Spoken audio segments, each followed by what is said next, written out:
At full release, my spillway gates drop Harrow Lake 1 inch every 12 minutes. I turned the valve at 6:07 a.m. Vivian Marsh cut the ribbon at 10:07 a.m. 4 hours later, in front of 314 people, a county commissioner, and a regional news crew she had personally invited.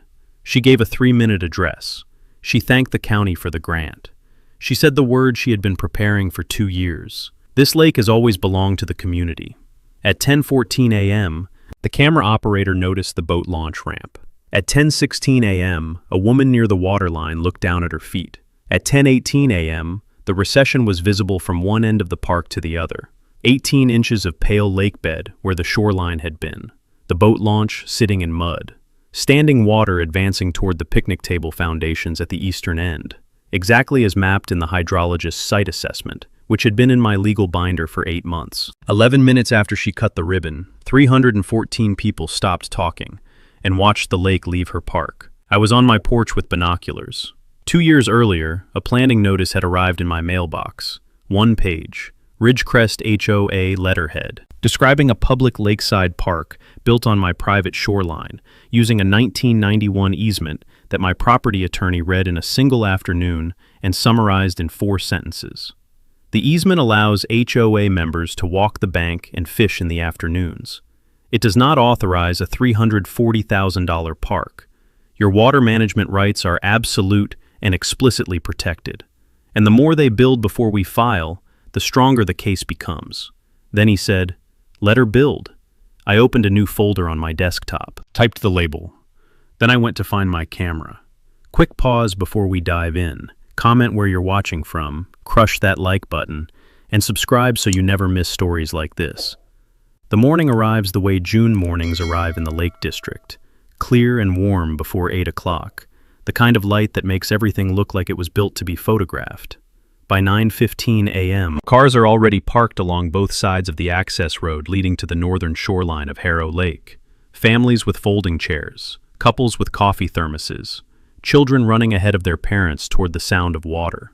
A county parks volunteer in an orange vest is directing parking, with the focused energy of someone who has been told this event is important and has decided to treat parking as the load-bearing element of the entire occasion. A banner stretched between 2 newly planted ornamental trees at the entrance to the park reads, "Harrow Lake Public Recreation Area.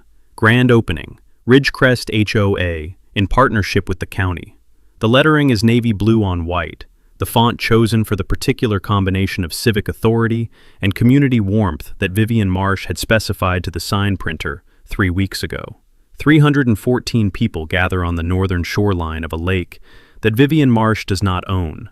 The Harrow Lake Public Recreation Area is, by any visual measure, a genuinely impressive piece of work. 8 months of construction have produced a 2,400 square foot open pavilion with a cedar shake roof and exposed timber framing, positioned at the center of the northern shoreline, with sight lines across the full breadth of the lake. A concrete boat launch ramp descends cleanly into the water at the eastern end of the park. A quarter-mile paved walking trail runs along the bank from the pavilion to the western boundary, its surface smooth and even, bordered on the water side by a low timber rail. 42 picnic tables on concrete footings are arranged in clusters along the waterfront, some in the open sun, some beneath the shade of the mature oaks that line the upper bank. The whole thing looks like exactly what Vivian has been calling it in every press release and grant application for the past 14 months. A landmark community amenity, a gift to the county, a realization of the public recreational potential that Harrow Lake has always represented. The news crew from the regional ABC affiliate has set up their camera on an elevated position near the pavilion's eastern corner, the lens angled to take in both the ribbon and the lake behind it in the same frame. The camera operator has been here since 8:30 a.m. She has filmed the setup, filmed the crowd arriving, filmed the children running to the water's edge, filmed the county commissioner stepping out of a black sedan at 9:45 a.m., and shaking hands with 3 HOA board members in the parking area. She has enough establishing footage for a 2-minute segment. She is waiting for the ribbon cutting. The county commissioner is a man named Douglas Hale, in his late 50s, with the practiced public warmth of someone who has attended hundreds of ribbon cuttings and understands that his role is to represent the county's endorsement of the thing being opened, without necessarily having read the legal basis for it. He has a 3-paragraph statement prepared. He has been told by his communications director that this is a good community interest story. Local HOA develops public lake access. County partners on beautification grant. Families get a park. He has no reason to think otherwise. He is holding his remarks, looking at the lake and waiting for Vivian. Vivian Marsh arrives at the Ribbon at 10:02 a.m. She is 51 years old, the kind of woman who has run organizations her entire adult life, and carries the particular energy of someone for whom the gap between vision and execution is primarily a management problem. She has been the Ridgecrest HOA board president for 6 years. She has shepherded the Harrow Lake Recreation Area project from concept to completion. The planning notices, the contractor selection, the special assessment, the county grant application, the press releases, the social media campaign, the invitation list for this morning's event. She has done all of it with the focused momentum of someone who decided early on that this project was her legacy, and has organized the past 2 years of her professional life around making it real. She takes her position at the Ribbon with the oversized ceremonial scissors that the HOA office manager ordered from a promotional supplier in March. She looks at the crowd, 314 people, the news camera, Commissioner Hale at her right shoulder, the lake behind her, flat and silver in the morning sun, 19 acres of water that she has described in every public communication as a shared community resource and a public recreational asset. She gives a brief address, 3 minutes, prepared and delivered with the measured confidence of someone who has done this before. She thanks the county. She thanks the contractor. She thanks the HOA membership for their support through the special assessment. She describes the Harrow Lake Recreation Area as the fulfillment of a promise the community has owed itself for 30 years. Public access to a public lake, developed to a standard that honors the resource and the community it serves. She does not mention harm and weld. She does not mention that the lake is privately owned. She does not mention that the 1991 easement she has been citing as the legal basis for the project grants limited recreational access and explicitly prohibits permanent construction. She raises the scissors at 10:06 a.m. The crowd stirs forward. The camera operator steadies her frame. Commissioner Hale smiles for the lens. A child in a red jacket near the water's edge turns toward the sound of the crowd and starts clapping without quite knowing why. Vivian cuts the ribbon at 10:07 a.m. The crowd applauds. Commissioner Hale shakes Vivian's hand. 2 board members embrace near the pavilion entrance. The camera operator holds the shot. Ribbon halves falling, crowd moving forward, the lake blue and still in the background, and then begins to track the crowd as they spread across the park. Children run toward the water immediately. A group of elderly residents make their way to the picnic tables nearest the pavilion. A family with a kayak strapped to their car roof moves toward the boat launch with the practical purpose of people who have been waiting for this ramp since the first social media post announced the opening date. The volunteer in the orange vest is now managing foot traffic near the trail entrance. The county parks representative is speaking with an HOA board member near the pavilion. Commissioner Hale is moving through the crowd, shaking hands, accepting congratulations as if the park were partially his, which is how ribbon cuttings work. The official presence absorbs a portion of the credit by proximity. At 10:14 a.m., the camera operator notices something. She notices it the way you notice something that is wrong before you have identified what is wrong about it. A visual shift at the edge of the frame, a change in the geometry of the lake's relationship to the shore. She adjusts her angle slightly and looks at the boat launch ramp. The water level at the base of the ramp is lower than it was 20 minutes ago. Not dramatically. Not in a way that most people would catch immediately. But she has been looking at this lake for 90 minutes this morning, and she knows what it looked like when she arrived, and it does not look the same now. She holds the camera on the ramp and watches. At 10:16 a.m., a woman standing near the water's edge at the center of the northern shoreline looks down at her feet. She has been standing in the same spot for 10 minutes, talking to a friend, and she notices that the water line is no longer where it was when she arrived. Begins to move through the crowd. At 10:18, the observation begins to move through the crowd. At 10:18 a.m., 11 minutes after the ribbon cutting, the recession is unmistakable. The water line is pulling back from the northern shore in a continuous, visible movement. the pale lake bed emerging from beneath the surface in a widening band that extends the full length of the park's waterfront. The boat launch ramp, designed and poured to meet the lake at a specific grade, is now meeting at 18 inches lower than intended.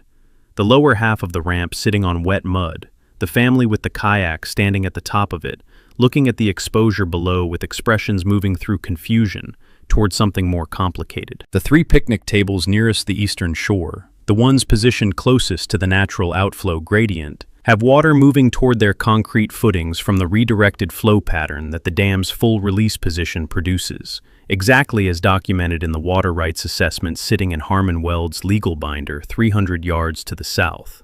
The crowd has stopped moving. The conversations have stopped. 314 people are standing in various positions across a brand new lakeside park and watching the lake leave. The camera operator has been filming the recession for 4 minutes. She has not put the camera down. She understands, with the instinct of someone who has covered local news for 11 years, that she is filming the story rather than the setup for a story she expected to tell. Commissioner Hale has stopped speaking mid-sentence in a conversation with a board member. He is looking at the lake with the careful, assessing expression of a public official, trying to determine whether what he is observing is an emergency, an embarrassment, or both.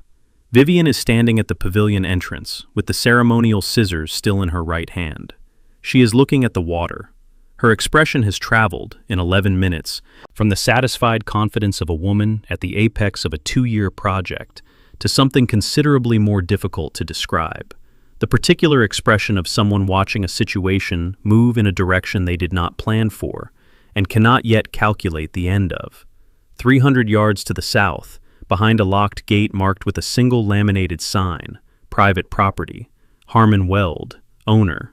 The dam control house sits quiet in the morning sun. The primary spillway gates have been at full release position since 6:07 a.m., 4 hours and 11 minutes ago, when Harmon Weld inserted his key, turned the release valve, listened to the mechanism engage, and walked back up the gravel path to his porch. He is sitting there now with his binoculars raised, watching the crowd, watching the lake. Beside him on the porch table sits a thermos of coffee and a legal binder 4 inches thick. 14 months of documentation, certified surveys, easement analysis, water rights assessments, permit compliance failures, and every public statement Vivian Marsh has made about a lake she does not own, and a park she had no legal right to build. The binder is not there because Harmon needs to consult it this morning. It is there because it represents the distance between what Vivian built and what she was permitted to build, and Harmon finds it useful to have that distance close at hand on a morning like this one. He watches through the binoculars as the waterline continues its withdrawal. He watches the camera operator track the recession. He watches Commissioner Hale's expression change. He watches Vivian turn from the pavilion toward the lake and stand very still with the scissors in her hand. He has been waiting for this moment for 2 years. He has waited with the patience of a retired civil engineer who understands that a structure under improper load does not announce its failure in advance. It simply reaches the point where the load exceeds the capacity, and then it fails. And the failure is complete and visible, and not reversible by wishing it had been built differently.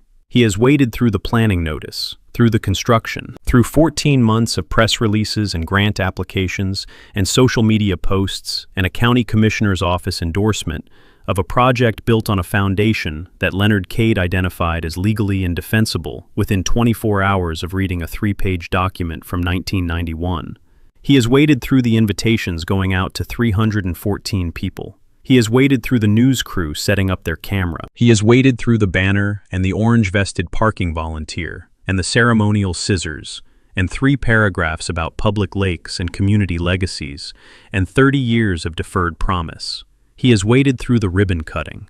And then, at 6:07 a.m. on a clear June Saturday, 4 hours before Vivian raised the scissors, he walked down the gravel path and opened the gates.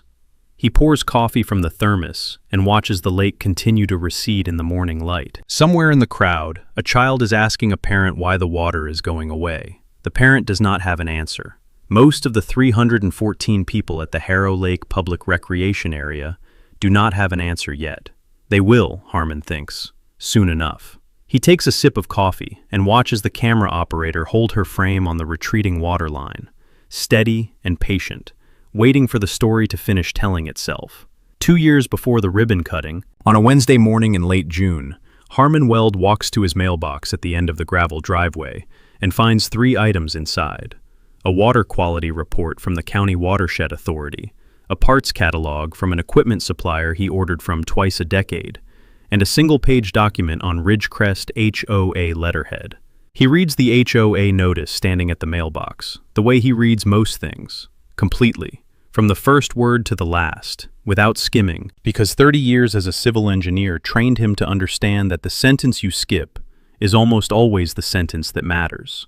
The notice is titled, Community Development Planning Notice, Harrow Lake Public Recreation Area, Phase 1. It describes a proposed public recreation development on the northern shoreline of Harrow Lake, a pavilion, a boat launch, a walking trail, and picnic facilities.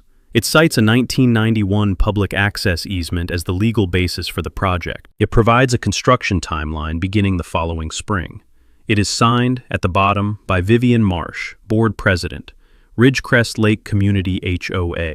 Harmon reads it twice.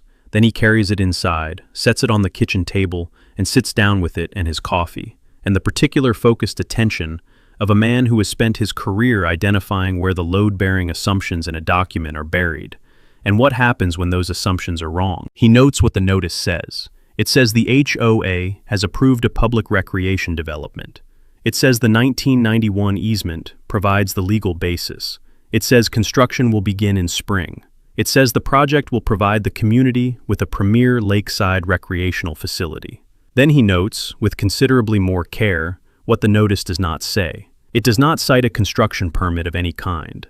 No building permit, no shoreline disturbance permit, no water body impact authorization, no state environmental agency notification for work at the edge of a private water body. It does not reference any water management agreement with the dam owner. It does not contain any acknowledgement that Harrow Lake is privately owned, that the lake bed belongs to Harmon Weld by recorded deed, that the dam and its operational rights are private property, or that the person who controls the water level of the proposed lakeside park is a 62-year-old retired engineer living 300 yards to the south, who has not been consulted, informed, or asked for consent in any provision of the document he is holding. It does not mention Harmon Weld at all. Harmon sets the notice down and looks out the kitchen window toward the lake.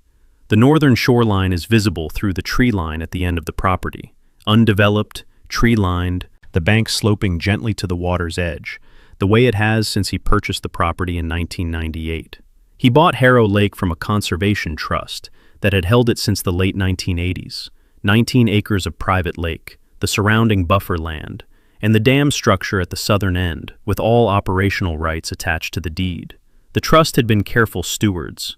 They had, in 1991, granted a limited public access easement to the County Parks Department for non-motorized recreational use of the shoreline during daylight hours. A reasonable gesture from a conservation organization that wanted the public to enjoy the resource without compromising the private ownership structure.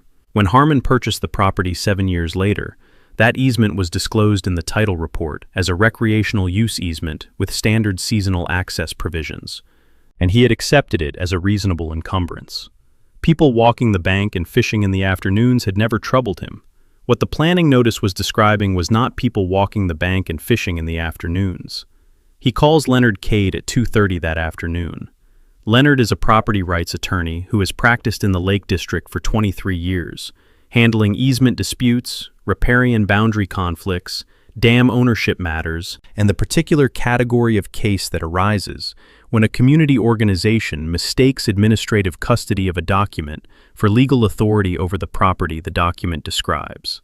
He is methodical, unhurried, and has the professional habit of reading every document in a case before forming any opinion about any of them, a habit that serves him well in easement matters, where the entire outcome frequently depends on 3 sentences on page 2 of a 30-year-old filing that someone on the other side of the dispute has either not read or has decided to read selectively.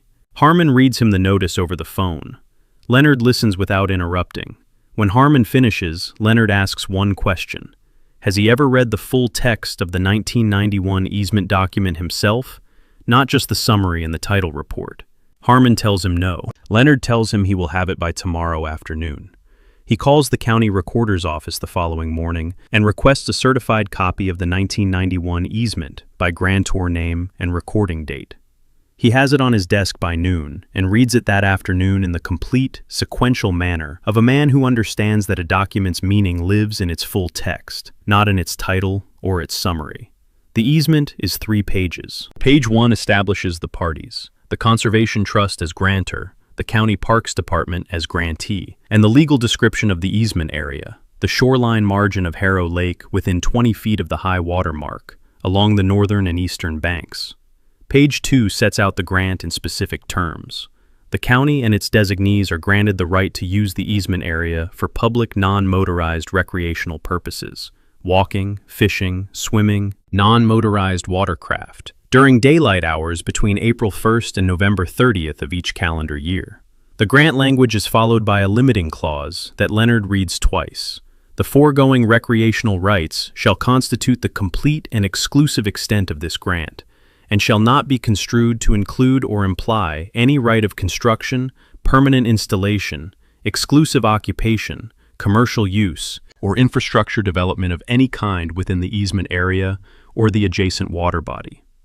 Leonard underlines the phrase, complete and exclusive extent of this grant. Page 3 contains the ownership preservation clause, the provision that the Conservation Trust's attorney had apparently insisted upon, with the specificity of someone who had seen recreational easements weaponized before, and wanted to make it impossible to repeat the process with this one. The clause reads, "All use of the easement area shall remain at all times subordinate to and consistent with the property owner's rights of ownership and water management, including without limitation the sole and unrestricted right to operate any dam, gate, weir, or water control structure on the property at the owner's complete discretion, without notice to or consent from the grantee or any member of the public using the easement area, and no easement use shall give rise to any claim against the property owner for the consequences of such operation." Leonard underlines the entire paragraph. Page 3 also contains a transfer provision, the clause that explains how the HOA came to believe it held any authority over the easement at all. It states that the county may assign administrative oversight of the easement to a community organization in the event the county dissolves its direct maintenance responsibility, subject to the condition that any such assignment transfers only administrative functions and does not expand, modify, or augment the rights granted in the original easement. Leonard notes the phrase, administrative functions only. He calls Harmon the following afternoon. He begins with the easement grant. The 1991 document grants the right to walk, fish, and paddle on the shoreline during daylight hours in the warm months. That is the complete and exclusive extent of the grant. The document says so explicitly in those words. It grants no right of construction, no right to install permanent infrastructure of any kind, no right to develop a pavilion, a boat launch, a paved walking trail, or a picnic facility. The limiting clause is not ambiguous. It is not implied. It is written directly into the grant definition as an explicit exclusion, placed there by a grantor who clearly understood that recreational easement language can be stretched if you do not specifically prevent the stretching. He moves to the transfer provision. When the county dissolved its parks maintenance program in 2003 and transferred administrative oversight to the Ridgecrest HOA, what transferred was administrative function, the ability to coordinate public access, post seasonal notices, manage the shoreline's day-to-day use. What did not transfer was any expanded authority, any construction right, any development permission. The HOA received a clipboard with a form on it. It did not receive a deed. It did not receive a development right. It did not receive ownership of anything. He moves to the ownership preservation clause. Harmon's water management authority, his right to operate the dam gates at his discretion, at any level, at any time, for any reason, without notice or consent, is explicitly protected and declared superior to any easement use. No recreational user, no administrative designee, no HOA board president with a press release and a county grant application has any legal basis to challenge, restrict, or seek damages for the exercise of that authority. Leonard's summary is 4 sentences, delivered in the flat, even register of a professional who has reached a conclusion through analysis rather than advocacy. The easement allows members of the public to walk along the northern shoreline and fish in the afternoons between April and November. It does not authorize a $340,000 lakeside park with a pavilion, a boat launch, 42 picnic tables, and a ribbon-cutting ceremony attended by a county commissioner and a television news crew. Harmon's right to open the dam gates at his sole discretion is explicitly preserved and cannot be challenged on the basis of the effect on the shoreline. And the HOA's administrative oversight of the easement gives it exactly the authority the transfer provision says it transferred, which is administrative function, not ownership, not development rights, and not the ability to represent a private lake to a county grant office as a public recreational asset. Harmon sits with this for a moment. He asks Leonard what they should do, whether to send a legal notice to the HOA before construction begins, whether to contact the county to correct the record on the easement, whether to file for an injunction. Leonard tells him to do none of those things. Harmon asks him to explain. Leonard tells him what he has told clients in similar situations before, that a legal notice sent before construction gives the other side the opportunity to modify, delay, and restructure the project in ways that complicate the legal picture. An injunction hearing puts the matter before a judge while the violation is still theoretical. And correcting the record with the county before Vivian files her grant application means the grant application never happens, which removes a significant piece of what Leonard is already thinking about in terms of the full legal exposure the HOA is building toward. Let her file the grant application, Leonard says. Let her build the park. Let her plan the grand opening, invite the commissioner, invite the news crew, and cut the ribbon. He pauses. And then open the gates. Harmon is quiet for a moment. He looks out the window at the northern shoreline. Empty, tree-lined, the bank undisturbed in the afternoon light. How long? He asks. Construction will take most of next year, Leonard says. Grand opening probably the following summer. 14 months, give or take. Harmon nods at the phone. He ends the call, walks to the filing cabinet in his study, and opens the bottom drawer. Inside is a logbook, dark green cover, his name written on the spine in black marker, in which he has recorded every gate operation, every water level measurement, every maintenance note and seasonal drawdown since he took ownership of the dam in 1998. 19 years of entries in the precise, consistent hand of an engineer who keeps records, because records are how you establish what happened, when it happened, and under whose authority. He carries the logbook to the kitchen table. He opens it to the first blank page after the most recent entry. He uncaps his pen. He writes today's date at the top of the page. Beneath it, in the same careful hand he has used for 19 years, he writes, "Planning notice received from Ridgecrest HOA. Proposed public recreation development, northern shoreline, citing 1991 easement. Easement reviewed by Leonard Cade. Construction rights not granted. Water Management Authority confirmed unaffected. Documentation to begin." No contact with HOA. He caps the pen. He closes the logbook. He looks at the lake through the kitchen window for a long moment. 19 acres of private water sitting in the afternoon light, flat and silver, entirely unaware of the 2 years of planning and building and grant applications and press releases and invitation lists that are about to be organized around it. Then he goes to find his camera. Construction begins on the second Monday of March, arriving with the particular certainty of something that has been planned long enough to feel inevitable to the people executing it. Harmon hears the equipment at 7:20 a.m., the low diesel register of a tracked excavator moving along the northern access corridor, followed by the backup warning of a grading truck reversing toward the shoreline. He is at the kitchen window with his coffee when the sounds reach him across the lake, and he sets the cup down, picks up the camera from the shelf beside the back door, and walks to the porch. The landscape contractor the HOA has retained works with the efficient, impersonal momentum of a firm that has built outdoor amenity spaces across the Lake District for 15 years and knows the sequence of operations by heart. The first week is clearing. The northern shoreline vegetation comes down methodically.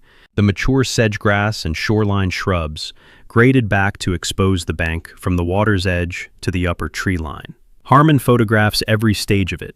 He photographs the first excavator bite into the lakebed margin, the moment the protected shoreline ecology breaks under the bucket, with the same quiet finality he had seen in a dozen construction sites over his engineering career. He photographs the grading trucks leveling the bank. He photographs the survey stakes driven into the ground at the boat launch position. Stakes that his own surveyor will later confirm sit entirely outside the easement boundary, on Harmon's fee simple lake bed, where no easement provision of any kind applies. He notes the dates and times in his logbook each evening. The entries are brief, precise, the language of an engineer's field record rather than a narrative.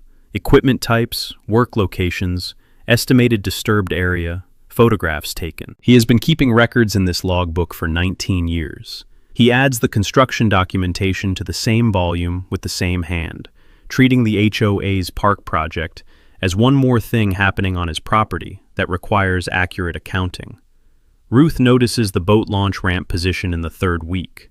Ruth lives on the eastern shore of Harrow Lake, 2 properties north of Harmon's Dam Access Road. She is 67, retired after 24 years as a county planning officer, the kind of career that ends not because the work becomes less interesting, but because the body eventually decides that 30 years of reading permit applications, site plans, and environmental impact assessments has earned a rest. She has been watching the Northern Shore construction with the professional unease of someone who spent 2 decades reviewing exactly this kind of project and has a calibrated sense of when the paperwork matches the work and when it does not. She calls Harmon on a Tuesday morning in the 4th week of construction. "The boat launch ramp," she says without preamble. "They've poured the footing on the wrong side of the line." Harmon asks what she means. She tells him she has been cross-referencing the ramp position against the county plat records she pulled from the recorder's office the previous week. The 1991 easement boundary runs along the shoreline at a specific recorded distance from the high water mark. The ramp footing, based on her measurement from the county plat, sits south of that boundary, outside the easement area entirely, on the lake bed that Harmon owns in fee simple with no encumbrance. The HOA's contractor has poured a permanent concrete structure on private property where the HOA holds no right of any kind. Not a recreational right, not a development right, not any right at all. Harmon is quiet for a moment. Ruth asks if he wants her to document it formally. He tells her yes. Photographs, measurements, a written assessment, everything she would produce in her former professional capacity. He tells her Leonard Cade will want it in the format that holds up under legal scrutiny. She tells him she will have something prepared within the week. Her tone carries the particular, settled quality of a woman who spent 24 years writing permit compliance assessments and considers this one, if anything, more straightforward than most. She documents the ramp position with a surveyor's precision, photographs from 4 angles, a hand measurement referenced against the county plat boundary markers, a written assessment that identifies the encroachment by distance and legal land description, and confirms that the structure sits entirely on Harmon's fee simple property. She identifies, in the same assessment, that no construction permit has been filed with the county for the ramp, the pavilion, the trail paving, or the picnic table footings. She checked the county permit database herself, 3 times, on 3 separate days, and found nothing. No building permit, no shoreline disturbance permit, no water body impact notification for the concrete poured directly into Harmon's lake bed. No state environmental agency filing for work affecting a private water body. Nothing. She sends the assessment to Harmon in a manila envelope with her former professional title typed beneath her signature. Ruth Calloway, County Planning Officer, retired, licensed land use reviewer. The credentials are not there for vanity. They are there because Leonard will need them when the assessment becomes an exhibit. Construction continues through spring and into summer. By June, the pavilion framing is complete. The cedar posts and exposed timber beams of a 2,400 square foot open structure taking shape against the northern tree line, with the clean, appealing look of well-built outdoor architecture. The concrete boat launch ramp is finished and cured, descending into Harmon's Lake at a grade designed for easy kayak and canoe deployment. The quarter-mile walking trail is paved along the eastern bank, its surface smooth and even, bordered by a low timber rail on the water side. The picnic tables arrive in July on a flatbed truck, 42 of them, each bolted to a pre-poured concrete footing, arranged in clusters along the waterfront with the considered spacing of a landscape plan executed at commercial scale. Harmon photographs all of it, every framing stage, every paving pass, every picnic table installation. He photographs the electrical conduit run to the pavilion. No permit for that either, Ruth confirms after a second database check. He photographs the HOA's signage going up along the trail. Harrow Lake Public Recreation Area, a Ridgecrest HOA community project. He photographs the dedication plaque mounted at the pavilion entrance, bearing Vivian Marsh's name and the words, "Developed for the Community, 2024. He adds every photograph to the file and makes the corresponding entry in his logbook. While the park takes physical shape on the northern shore, Vivian is building a different kind of structure, a public narrative about what the park is and who it belongs to, assembled from press releases, grant applications, social media posts, and the particular confidence of someone who has repeated a version of the truth, often enough that the repetition has begun to function as verification. In February, before construction begins, Vivian submits a grant application to the County Beautification Fund on behalf of Ridgecrest HOA. The application requests $45,000 toward the Harrow Lake Public Recreation Area project. In the project description field, she writes, "A public waterfront park developed on publicly accessible lake property, providing county residents with premier outdoor recreational facilities, including pavilion, boat launch, walking trail, and picnic areas." In the ownership status field, she writes, "Public recreational easement, administered by Ridgecrest HOA." She does not write, "Privately owned lake, deed held by Harmon Weld." She does not write, "Easement explicitly prohibits permanent construction." She does not write any of the things that Leonard Cade identified within 24 hours of reading the 1991 document. The county awards the grant in March, the same week construction begins. Leonard documents the grant application and the award. He adds both to the file. In April, Vivian submits a press release to the regional newspaper. The headline reads, "Ridgecrest HOA transforms Harrow Lake into premier county recreation destination." The body of the release describes the HOA as stewards of Harrow Lake's public recreational heritage, developing a resource that has been available to the community in name only for 3 decades into a fully realized waterfront park. It quotes Vivian directly, "This lake has always belonged to the community. We're simply making that real." The release does not mention Harmon Weld. It does not mention private ownership. It does not mention that the easement the HOA administers grants recreational access and explicitly denies construction rights. The newspaper runs the release with a photograph of the pavilion framing. Leonard adds the article to the file. In May, Vivian launches a social media campaign targeting the broader county community beyond the HOA membership. The campaign frames the grand opening as a county-wide event, a public park opening on a public lake, free to all county residents, a gift from the Ridgecrest community to the region. The posts use the phrase, "Our Lake," 11 times across 14 updates. They use the phrase, "public water," 6 times. They use the phrase, "community-owned shoreline," 4 times. None of these phrases are legally accurate. All of them are documented by Leonard's office, printed and dated and added to the file as the particular category of evidence that a misrepresentation case is built on. Not a single false statement, but a sustained, deliberate pattern of public communication designed to establish a factual premise that the underlying documents directly contradict. Leonard adds every post to the file. By June, Vivian has secured the commissioner's attendance at the grand opening. By the time she contacts the regional ABC affiliate in late May to pitch the story, local HOA transforms historic lake into public park, grand opening, county commissioner attending, family event. The news producer accepts it as a straightforward community interest segment and assigns a camera crew. The segment is scheduled to run on the Saturday evening broadcast following the opening. Leonard documents the media outreach. He notes the date the news crew is confirmed. He adds it to the file beside the grant application, the press releases, the social media archive, and the 47 pages of complaint narrative, certified survey, water rights assessment, permit compliance failure documentation, and legal analysis that he has been assembling in parallel with every public statement Vivian makes. In the 3rd week of June, with the park complete and the grand opening 6 days away, Leonard calls Harmon and tells him the file is ready. Harmon asks how thick it is. Leonard tells him 4 inches.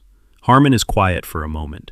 He looks out at the northern shoreline, the finished pavilion visible through the tree line, the boat launch gleaming at the water's edge, 42 picnic tables arranged in the afternoon light with the settled permanence of things that have been placed somewhere and expect to stay. "Everything we need?" he asks. "Everything," Leonard says. The trespass survey from David Park is certified. Ruth's permit assessment is signed and credentialed. The water rights analysis is complete. We have 14 months of construction photographs, the grant application with its misrepresentations to the county, every press release, every social media post. He pauses. And the process server is confirmed for Saturday morning. He will be at the northern shoreline by 10:30 a.m. Harmon looks at the lake. "Let her cut the ribbon," Leonard says. "Let the camera roll. Let the commissioner shake her hand." He asks Harmon if he is ready. Harmon tells him he has been ready since the day he turned to a fresh page in the logbook and wrote the date. He ends the call and goes to check the gate mechanism. While Vivian Marsh was building a park on the northern shoreline of Harrow Lake, Leonard Cade was building something that would outlast it. He began the same week the planning notice arrived in Harmon's mailbox. Not with a filing, not with a letter to the HOA, not with any outward action that Vivian would ever see or hear about during the 14 months of construction and celebration that followed. He began with a phone call to a licensed surveyor named David Park, one of 2 surveyors in the county, whose field methodology and certification credentials Leonard trusted for litigation-grade work, and a specific instruction. He needed a full boundary and easement survey of the Harrow Lake property, conducted in stages as construction progressed, so that the final certified plat would reflect the completed development in every detail, rather than the empty shoreline it started on. David understood what that meant. He had produced litigation support surveys for Leonard before, the kind of work where the measurement standard is not general practice but courtroom admissibility, where every datum reference, every monument tie, every margin of error notation exists not for the surveyor's file, but for the opposing counsel, who will eventually try to find a flaw in it. He asked Leonard when he needed the first field visit. Leonard told him as soon as the boat launch footing was poured. Ruth had already identified the ramp position as a boundary problem in the 4th week of construction. Her hand measurement and county plat cross-reference had flagged it with the practiced accuracy of 24 years in county planning. But Ruth's assessment, credentialed and signed as it was a professional opinion. What Leonard needed was a certified plat, a legal document produced by a licensed surveyor under seal, with field measurements tied to recorded monuments and defensible, to the sub-inch precision that a trespass claim requires when the other side's attorney looks for room to argue.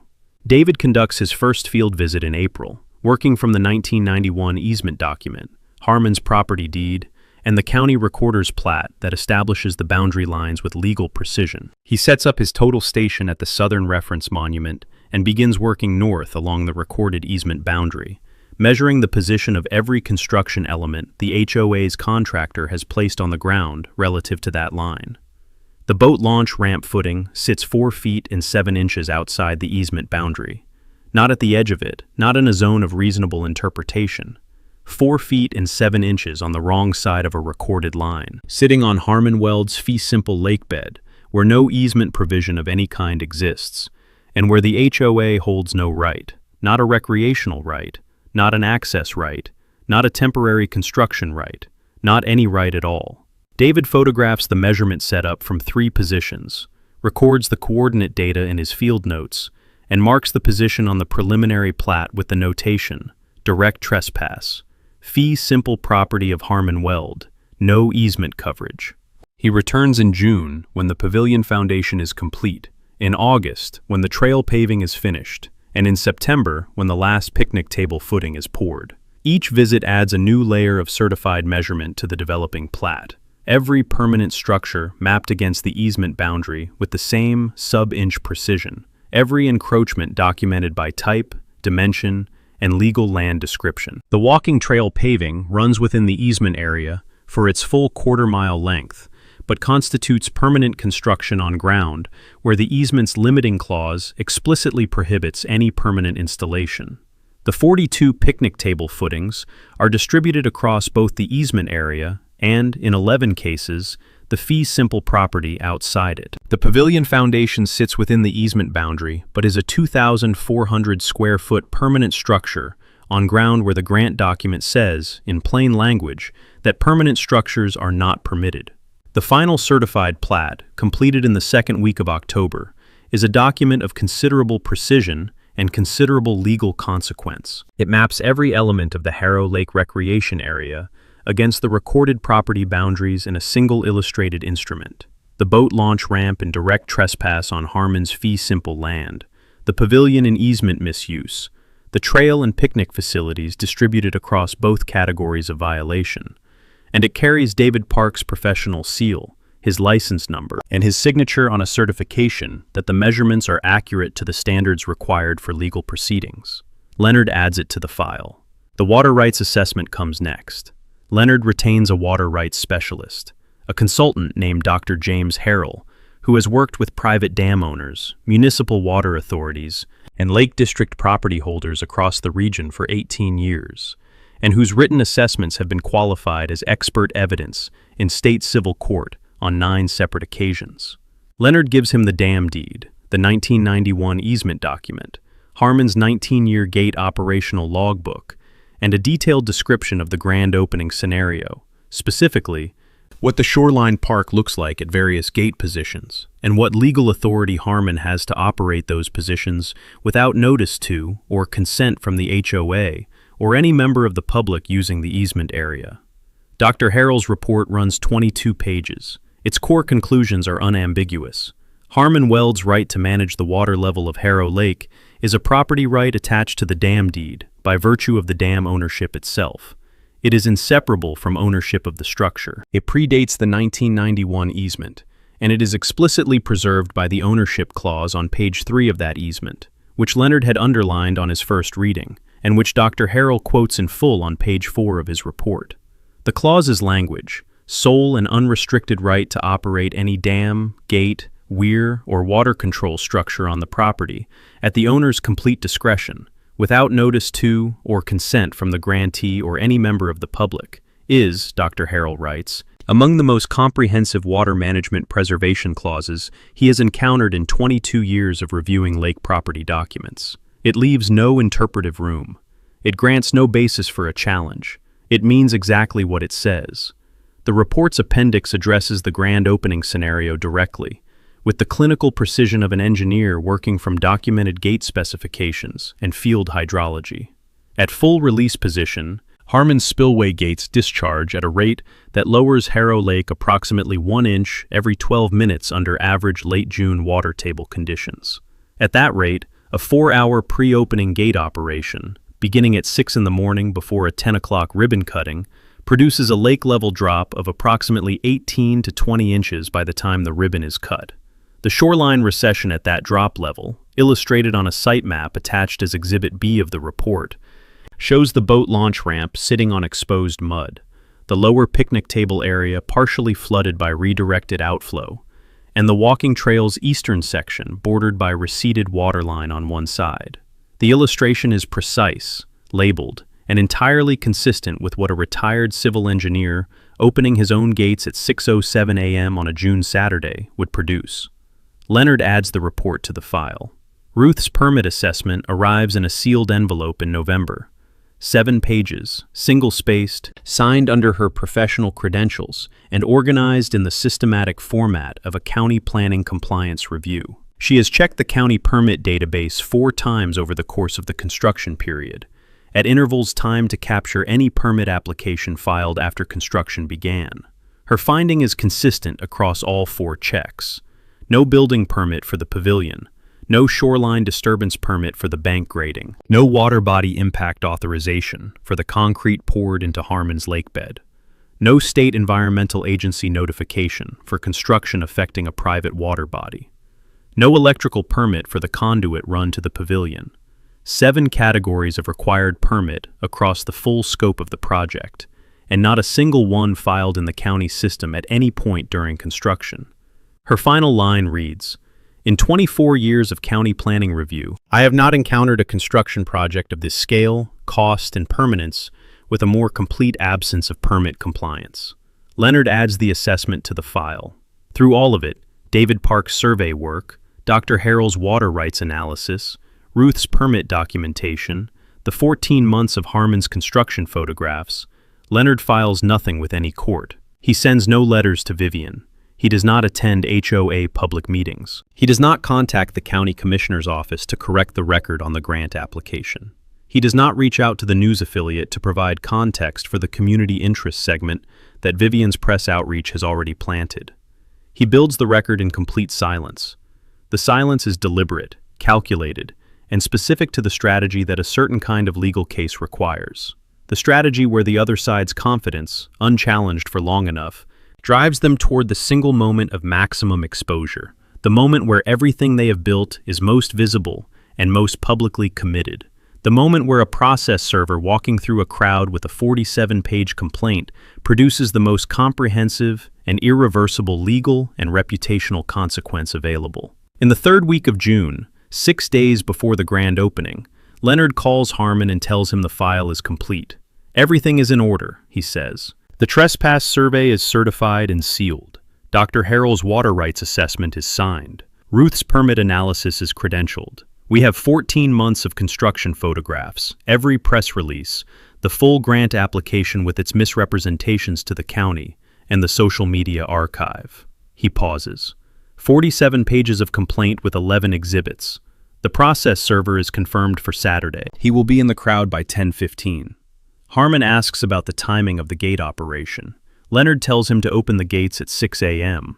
At full release, with 4 hours of drawdown before the ribbon cutting, the water level at the boat launch will be visible to anyone standing at the northern shore within 15 minutes of the ceremony ending. He has confirmed the rate of recession against Dr. Harrell's site map. The timing is precise. Harmon asks if there is anything left to prepare. Leonard tells him there is not. The record is complete, the filing is ready, the process server is confirmed, and the gate mechanism has been maintained and tested. Everything that can be done has been done. He tells Harmon one more thing. When the lake starts dropping, he says, Douglas Hale is going to look at Vivian, and Vivian is going to look at the lake, and neither of them is going to know what to say, because neither of them has read the 3-page document that explains exactly why it is happening. Harmon looks out at the northern shoreline through the evening window. The pavilion is lit from inside by work lights, the contractor doing final finishing work before the opening. The boat launch gleams at the water's edge. The picnic tables sit in their rows in the fading light. "And the news camera?" Harmon asks. "We'll be running," Leonard says. Harmon nods at the phone. "All right," he says. Saturday morning. He ends the call, walks to the kitchen table, and opens the logbook to the most recent page. He picks up his pen and writes the date of the conversation, the content of the call, and a single final notation in the margin beside it. Gates, 6 a.m. Saturday. He caps the pen, closes the logbook, and goes to bed at a reasonable hour. Harmon Weld wakes at 5:30 a.m. on the Saturday of the grand opening without an alarm. He has slept the way he sleeps before any significant operational day, completely, without interruption, in the manner of a man who has done his preparation and has nothing left to do before morning except be rested for it. He makes coffee at the kitchen counter, fills his thermos, and carries his logbook to the table. He opens it to the page marked with the ribbon he has used as a bookmark since 1998, and writes the date at the top in the same hand he has used for every entry across 19 years of seasonal gate records. Beneath the date he writes, Grand Opening, Northern Shore, Ridgecrest HOA, Harrow Lake Recreation Area. Gate Operation, Full Release, 6 a.m. Expected drawdown at ribbon cutting, 18 to 20 inches per Dr. Harrell's model. Process server confirmed, 10:15 a.m. position. Filing confirmed. He caps the pen, closes the logbook, and drinks his coffee at the window. The lake is dark at this hour, the pre-dawn surface absorbing the faint light rather than reflecting it, the northern shoreline invisible across the water, except for the silhouette of the pavilion roof against the sky. He can see the shape of it clearly enough, the cedar shake outline, the open timber framing, the flag the HOA office manager had the contractor install at the eastern corner of the roof, chosen in the same navy and white as the entrance banner. It is a well-built pavilion. He has photographed every stage of its construction and documented every permit it should have pulled and did not. It is a well-built structure on property it has no legal right to occupy, and it has looked like a community achievement for 14 months. And this morning, that gap between appearance and legal reality is going to become visible to 314 people and a news camera simultaneously. He picks up the thermos and walks out the back door at 5:58 a.m. The gravel path to the dam control house runs south along the edge of his property, through the cedar break that screens the control structure from the main house. He has walked it so many times that his boots find the path without any particular navigation from him. In daylight, in the dark, in the middle of the night during the spring flood management seasons, when the water table demands attention at inconvenient hours. He walks it now in the gray pre-dawn quiet, the thermos in his left hand, his keys already in his right. He reaches the control house at 6:02 a.m. He unlocks the door and steps inside. The gate mechanism occupies the center of the concrete structure. The same hydraulic panel he serviced in March, confirmed operable in April, checked again last Tuesday with the specificity of a man who understands that the single most important mechanical operation of a 14-month legal strategy needs to work correctly on the morning it is required to work. Every valve position is where he left it.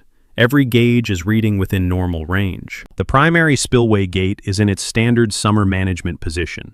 Partial release, lake level maintained at seasonal operating height. He sets the thermos on the shelf. He looks at the gate control for a moment, not hesitating, simply the brief pause of a person who has made a decision and is acknowledging it before executing it. He turns the primary spillway release valve to the full open position at 6:07 a.m. The mechanism engages with the low hydraulic groan he has heard hundreds of times. The gate lifting, the discharge chamber opening, the sound of the water below the dam changing register as the spillway accepts its full capacity, and the lake begins, quietly, and with the unhurried certainty of water finding the path of least resistance, to move south. He stands in the control house for 30 seconds, listening to the change in the water's sound. Then he picks up the thermos, steps outside, locks the door, and walks back up the gravel path to his house. He sits on the porch. He raises the binoculars. He pours coffee from the thermos. He waits. By 7:30 a.m., the lake has dropped 4 inches, barely visible from his porch, but there, a thin, pale margin of exposed lakebed appearing along the southern end of the northern shore. The rock and sediment below the waterline emerging into the morning air with the slow, methodical certainty of the hydrological process. Dr. Harrell had modeled in clinical detail 8 months earlier. By 8:15 a.m., the drop is 8 inches, and the band of exposed lakebed has extended along the full northern shoreline, narrow but continuous, the familiar summer waterline replaced by a pale geological record of where the water used to be.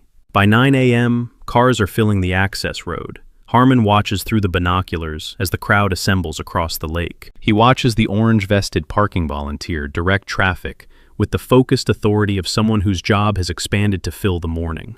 He watches the news crew van park at the upper lot and the camera operator begin unloading equipment. He watches Commissioner Hale's black sedan pull into the reserved space near the pavilion entrance at 9:44 a.m., and the commissioner step out with the unhurried confidence of a man who has attended enough ribbon cuttings to know the schedule will hold.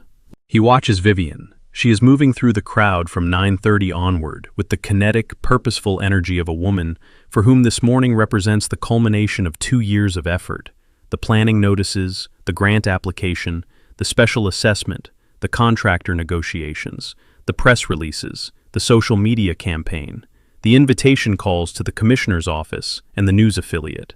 She is checking sightlines, speaking to board members, greeting arriving community members with the warm efficiency of someone who has organized this day to the minute and is monitoring its execution in real time. She is wearing a navy blazer that matches the banner color, which is either coincidence or planning, and Harmon has enough experience with how Vivian has managed this project to have no doubt which it is.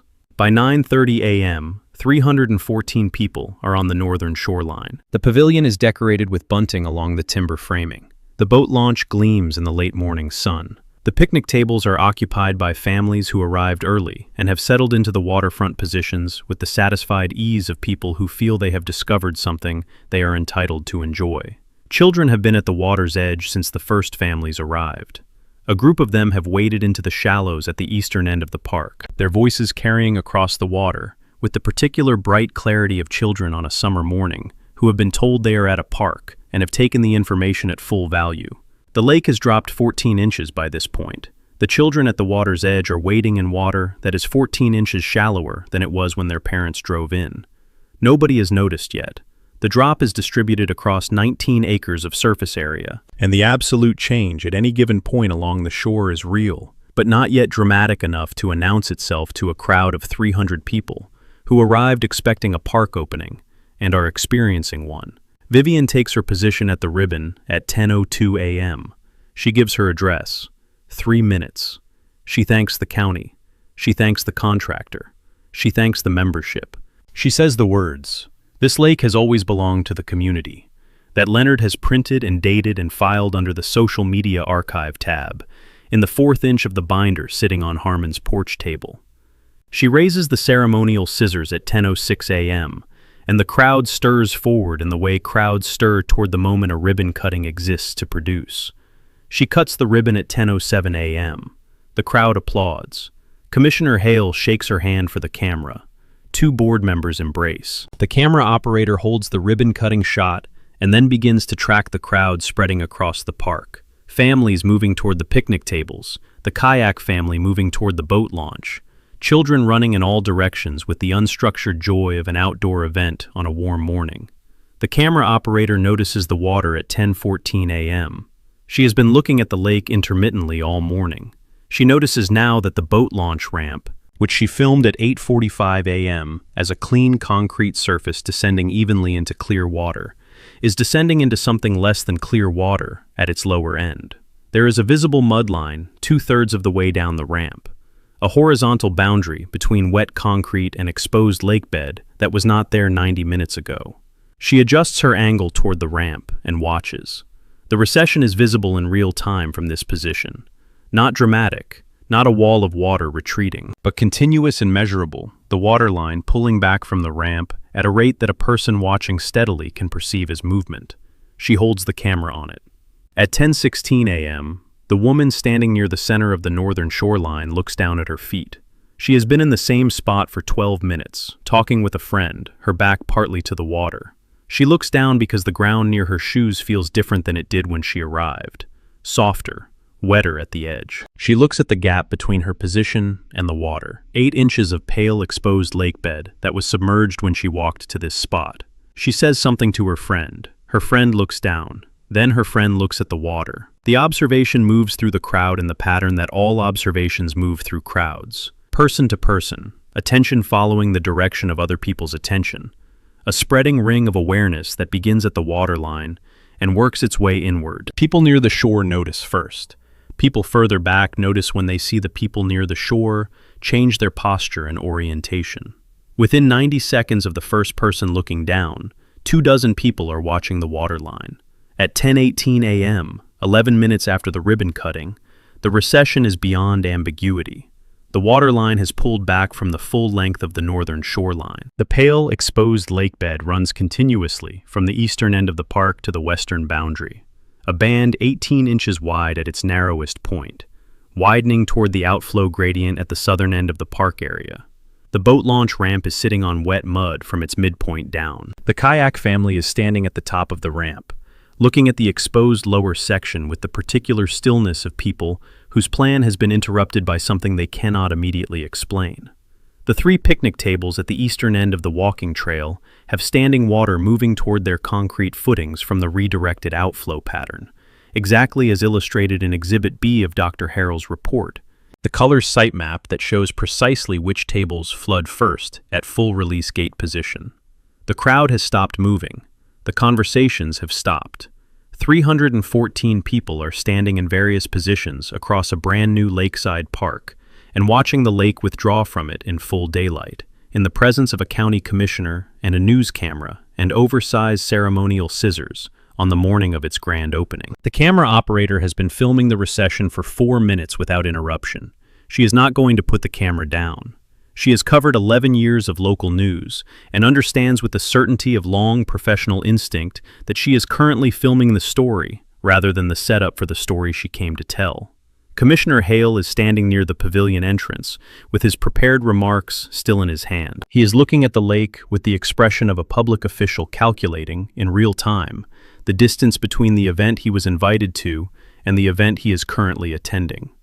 Vivian is at the pavilion steps. She is looking at the water with an expression that has traveled, in the 11 minutes since she cut the ribbon, across a distance that some people never have to travel in a single morning.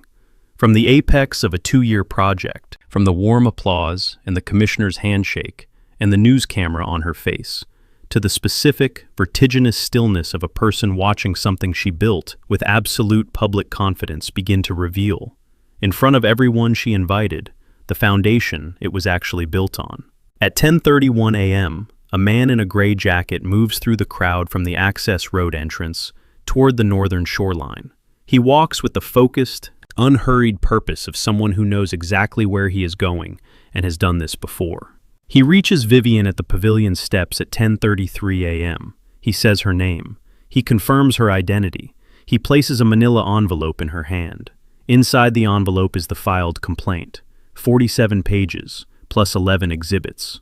The certified trespass survey from David Park, Dr. Harrell's water rights assessment with its color site maps, Ruth's 7-page permit compliance analysis, 14 months of dated construction photographs, the grant application with its ownership misrepresentations to the county, every press release, the social media archive, the full text of the 1991 easement with Leonard's legal analysis of every provision the HOA has violated.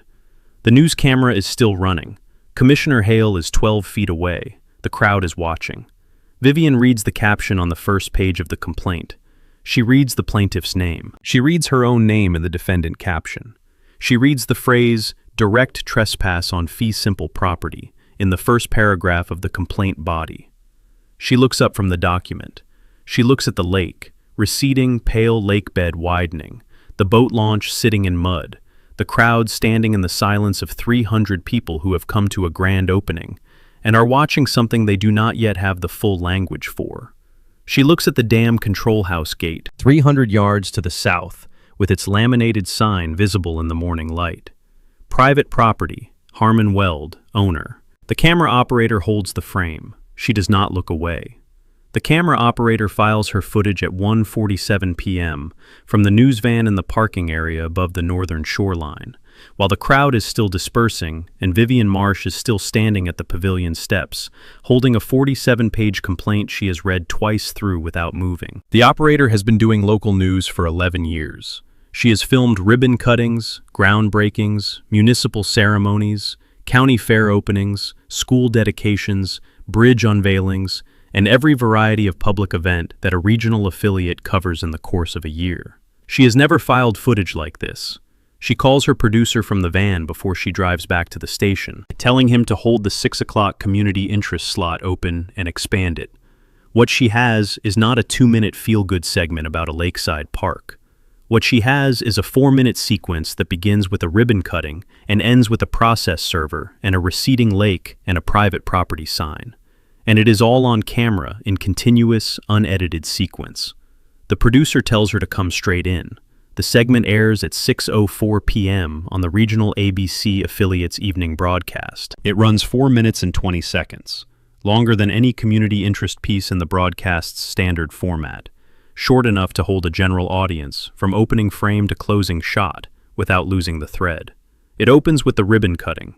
The editor has used the wide shot. Vivian at the center of the frame, scissors raised, the crowd spread behind her, the pavilion in the background and the lake, silver and still beyond it. The moment looks exactly like what it was supposed to be. A community achievement, a public park, a summer morning filled with 300 people who came to celebrate something.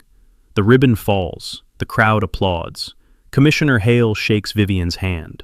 The image is warm, civic, entirely unremarkable in the way of ribbon cuttings everywhere. The segment holds on that image for 4 seconds. Then it cuts to the water. The editor has used the sequence the camera operator captured from her elevated position near the pavilion's eastern corner. The steady, unbroken footage of the boat launch ramp as the waterline pulls back from it in visible, continuous recession. The cut from the ribbon-cutting applause to the silent, steady footage of water retreating from concrete is the kind of editorial decision that does not require explanation. The contrast makes the explanation itself. The next 90 seconds follow the crowd's attention as it turns toward the lake. The widening ring of people who stop talking and change their posture and look toward the water. the children at the shore noticing the gap between their feet and the waterline, the camera tracking the recession the way you track something that is moving with purpose rather than accident. The boat launch ramp sitting in mud, the 3 eastern picnic tables with standing water at their footings, the full northern shoreline's pale exposed lakebed, running from one end of the park to the other. Then the process server. The camera operator had tracked him from the moment he came through the crowd, a man in a gray jacket, moving with the contained, deliberate momentum of someone executing a task rather than attending an event. The footage shows his approach to Vivian at the pavilion steps. It shows her receive the envelope. It shows her read the first page. It shows her face move through the distance between the expression she had been wearing since 10:02 the warm, public confidence of a woman at the apex of a completed project, and the expression she is wearing now, which is not a single thing but the absence of the previous thing, the particular stillness of a face from which certainty has just been removed. The segment closes on the laminated sign. The camera operator had filmed it on her way to the parking area. A 20-second clip of the dam control house gate with its single laminated notice centered at eye level. Private property, Harmon Weld, owner. The sign is not dramatic. It is the kind of sign that private property owners put on gates across the Lake District. Waterproof lamination, black text on white stock, functional rather than decorative. In the context of 4 minutes and 17 seconds of preceding footage, it is the most consequential 20 seconds of the segment. The news anchor reads the story over the closing shot in the measured, careful register of a broadcaster handling a story that is still developing and requires accuracy over emphasis. Harrow Lake, she explains, is a privately owned lake.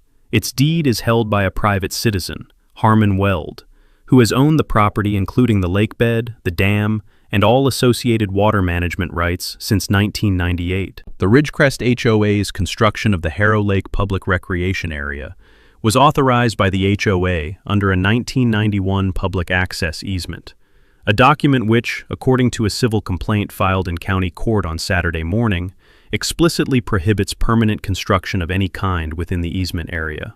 The complaint further alleges that the HOA's concrete boat launch was constructed entirely outside the easement boundary, on Mr. Weld's fee simple property, where the association holds no rights of any description. The county has received a preliminary inquiry from the State Attorney General's office regarding the $45,000 county beautification grant awarded to the HOA for a project whose grant application described the lake as publicly owned. The segment ends. The broadcast moves to the next story. By 6:31 p.m., the segment has been clipped and posted to the affiliate's social media pages. By 8 p.m., it has been shared 1,400 times. By the time the story runs again at the 11 o'clock broadcast, unchanged, re-anchored with a brief update noting that the HOA had not responded to the affiliate's request for comment. The clip has been viewed by 87,000 people. By Sunday morning, the number is 340,000. By Monday afternoon, it crosses 500,000, carried by regional news aggregators and property rights discussion forums, and the particular social media velocity of a story that has a clean visual narrative, ribbon cutting, receding lake, private property sign, that communicates its essential content without requiring the viewer to read a legal document to understand what happened. Harmon watches the 6 o'clock broadcast from his kitchen. He watches it alone, with coffee, in the same chair he sat in 2 years ago, on the Wednesday morning he opened the planning notice at the kitchen table and called Leonard.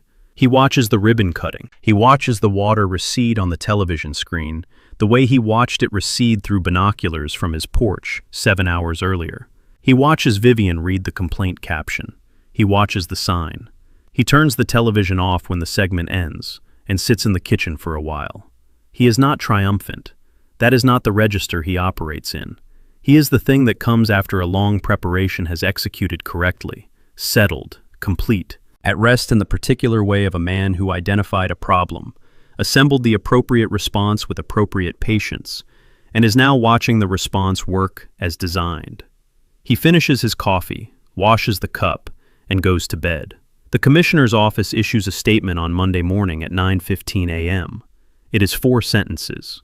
The county is aware of the civil complaint filed against Ridgecrest HOA regarding the Harrow Lake Recreation Area project. The county is requesting the return of the $45,000 beautification grant pending a full review of the representations made in the HOA's application regarding the ownership status of the lake and the legal basis for the development. The county takes the accuracy of grant applications seriously. No further comment at this time. Leonard calls Harmon at 9:45 a.m. to read him the statement. Harmon listens.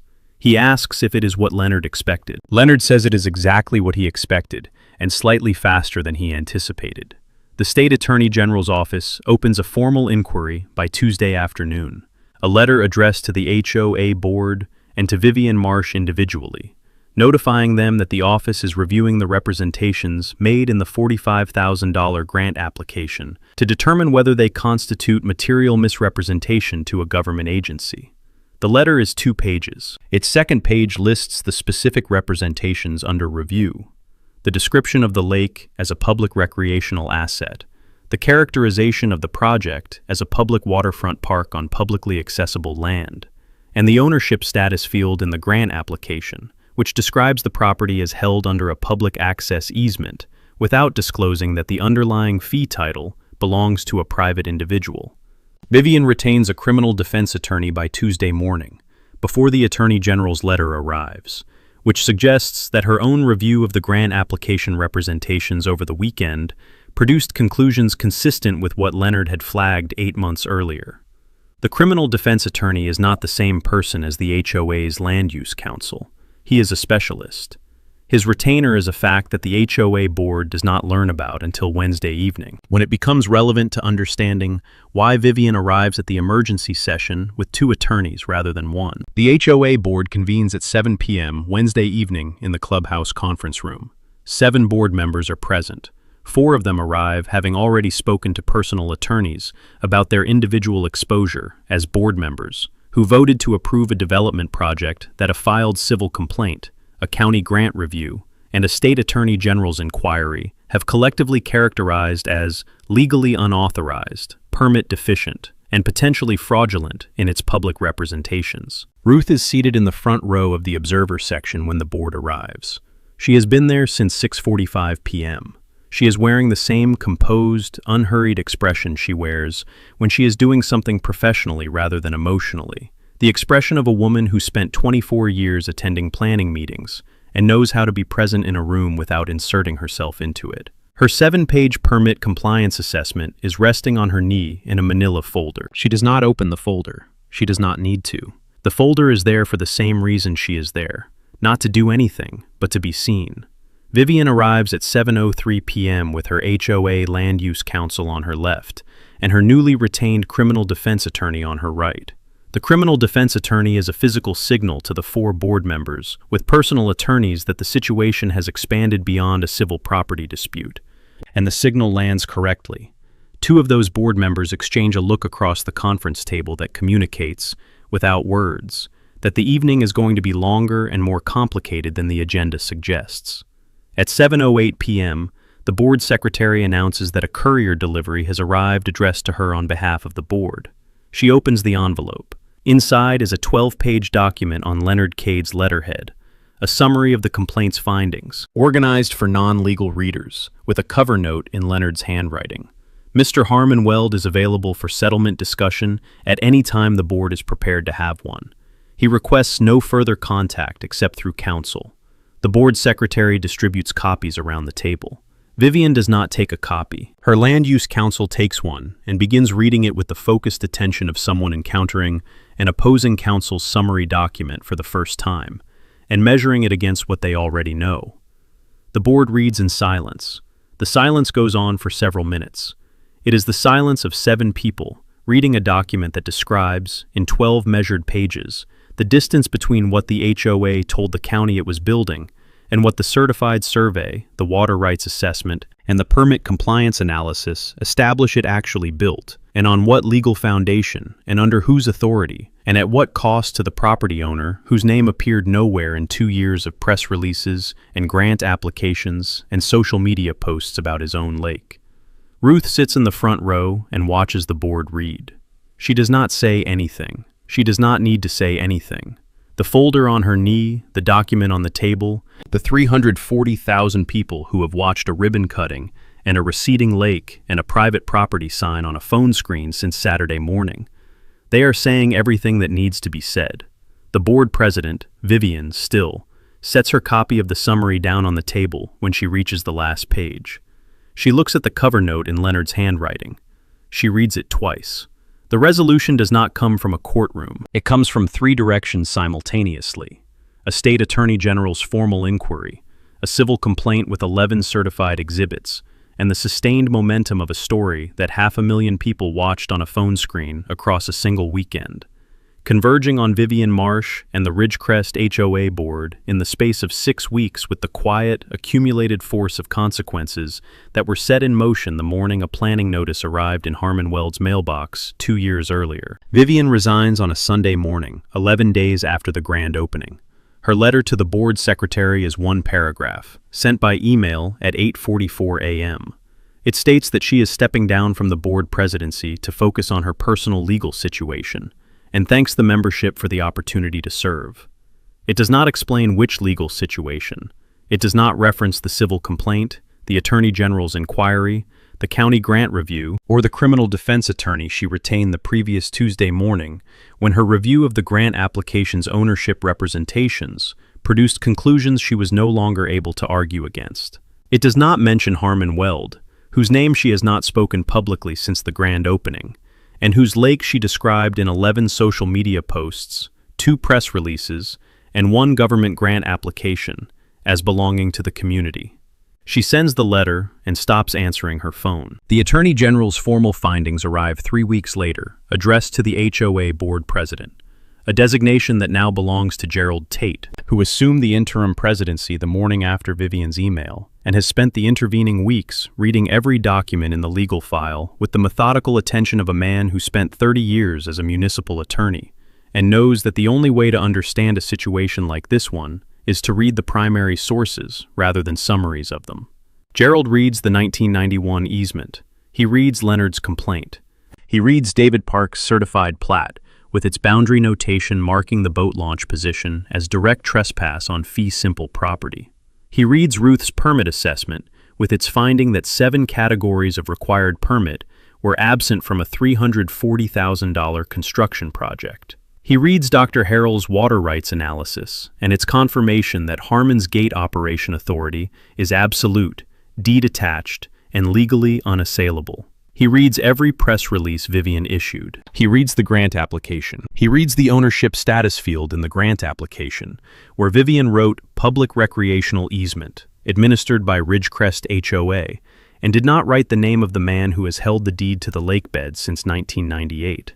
Gerald sets the documents down and calls Leonard Cade's office the following morning. He identifies himself. He explains his role. He tells Leonard that the board is not here to contest the survey or the easement analysis, and that the board's purpose in requesting a settlement conference is to fix what was done incorrectly and ensure it cannot happen the same way again. Leonard calls Harmon within the hour. Harmon listens to the summary. He asks if Leonard trusts Gerald's stated position. Leonard tells him the position is consistent with everything Gerald has said and everything Gerald's background suggests he would say. A retired municipal attorney who joined a community board because he believed in governance done correctly and found himself inheriting the consequences of governance done incorrectly, does not come to a settlement conference looking for the minimum concession. He comes looking for the correct resolution. Harmon walks to the dam control house that afternoon and raises the lake back to normal level before the conference is even scheduled. He turns the primary spillway from full release to standard summer management position and stands in the control house listening to the gate close and the discharge settle back into its seasonal pattern. He walks the gravel path back to the house and watches the lake from the porch through the afternoon light. Over the next 2 days, Harrow Lake rises back to its summer level, quietly, incrementally, without ceremony. The boat launch ramp meets the water at the grade its contractor designed it to meet. The pavilion sits dry on the northern shoreline. The picnic tables stand in their rows along the waterfront, as if the past 11 days had not occurred, which is the particular quality of built things. They outlast the circumstances of their construction and wait, patient and without opinion, for someone to decide what they mean now. The settlement conference convenes 3 weeks after Gerald's call. Leonard arrives with the 4-inch binder and sets it on the conference table in front of him. He does not open it once across 3 days of negotiation. He does not need to. Everyone in the room has read everything inside it. Gerald Tate arrives with his land use counsel and the stated intention to resolve rather than contest, and he holds to both through 3 days of detailed negotiation, with the consistency of a man who decided his approach before entering the room. Ruth attends as a technical witness on the permit compliance track, present and prepared, her 7-page assessment in a folder on the table in front of her. The county sends a representative named Patricia Sung, whose mandate is the return of the $45,000 and the establishment of a process that prevents a grant application from describing a privately owned lake as a public recreational asset again. The settlement takes 3 days in outline and 10 more to reduce to a signed document. Its terms are 4 in number and comprehensive in scope.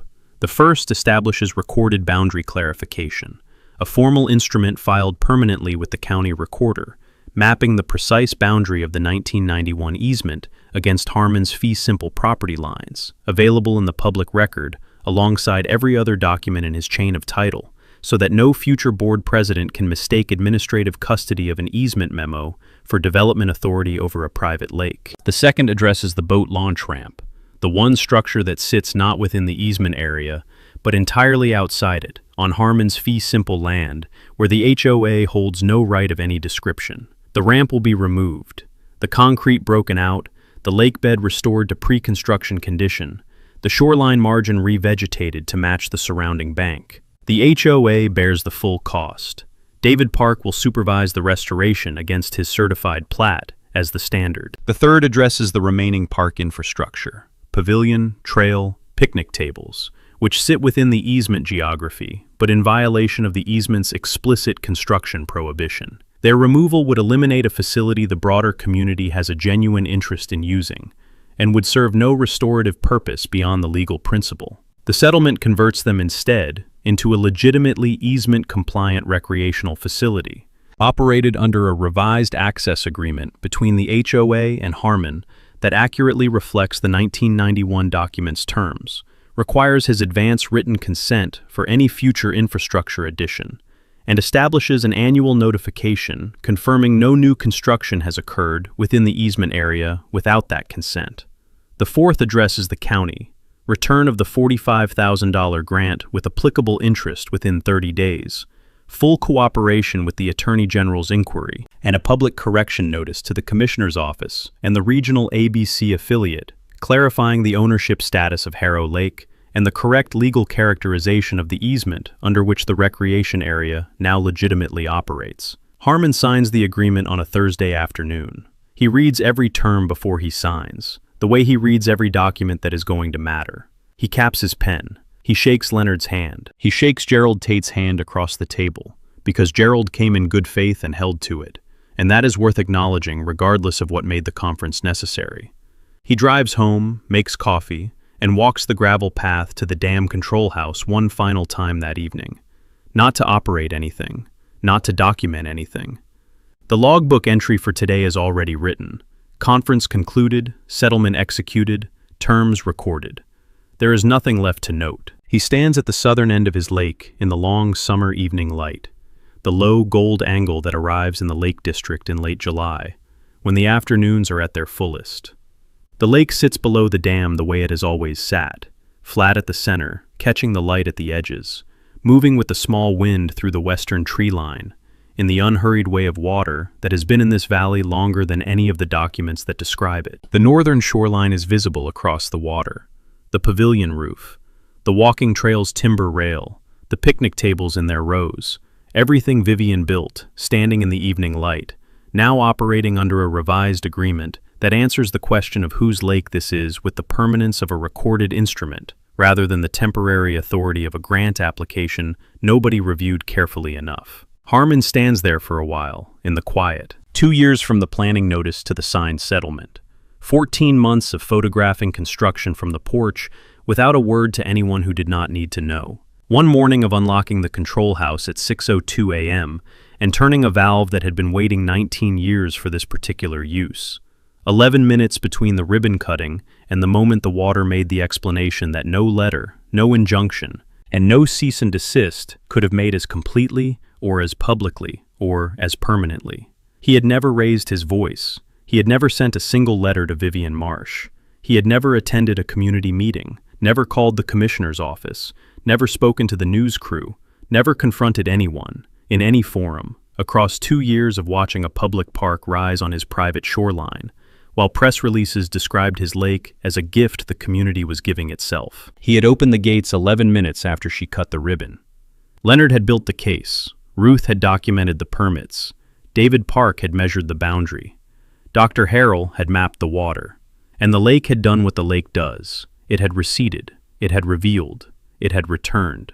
It is doing it still, sitting in the evening light the way it sat before any of this began, before the planning notice and the special assessment and the social media campaign and the navy and white banner and the ceremonial scissors and the 314 people who came to a grand opening and witnessed, in 11 minutes, the distance between what a document says and what someone decided it meant. Harmon turns from the lake and walks back up the gravel path toward the house. Behind him, Harrow Lake holds the last of the evening light, 19 acres of private water, exactly as it has always been.